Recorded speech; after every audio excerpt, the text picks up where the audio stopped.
And so it is this kind of balance, what you two are talking about. That's part of it too, and that's kind of new that we're even aware of it. Sure. Of needing to do both things at the same time. Sure.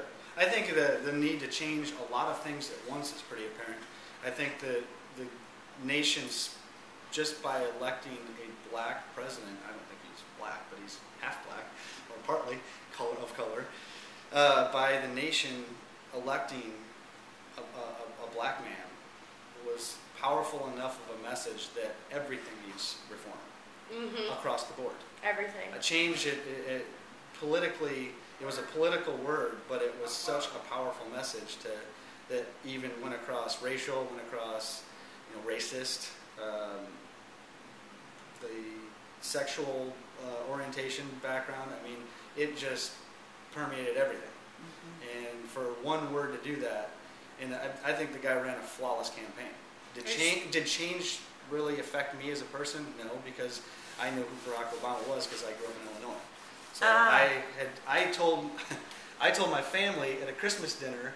I got in a fight with my uncle 10 years ago. I got in a fight with my uncle about politics, and I decided to just keep politics out of the family equation after this. At the dinner table, he said, "And God bless George Bush," or something at the Christmas dinner. And I got into it. I let it go, and then I said after dinner, I said, "Have you ever heard of a guy named Barack Obama?"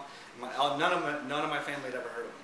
And I said, if that guy ever got to be president, which I don't think I'll see it in my lifetime, I said he would be the best president that we ever had. And my whole family was there for Christmas dinner. Yeah, and it was. So now my uncle, I haven't talked to my uncle about it since then, but I'm guessing since he's a hardcore Republican, he's not really stoked about it. Yeah. He just, for young people, he really cares about reaching out to, you know what I mean, and making people think like we're all in this together. It's not just what the higher up is gonna, whatever they decide that it is what it is. No, he like. Are you saying that he might actually be a person in government is supposed to be a representative of the people? And I feel like finally, do you feel like yes, our previous administrations have been representatives of the people, or have they been representatives of business? Agreed, and business, and business, corporation, exactly, like companies, small companies. And I don't think people like myself. I have a barely high school education. She didn't graduate high school. We drop out. Exactly. So the two of us, to be able to realize this type of look into it and have this much interest in it, is where it needs to be, because the level of ignorance that blanketed the United States before this is the reason we haven't changed. I agree. Yeah.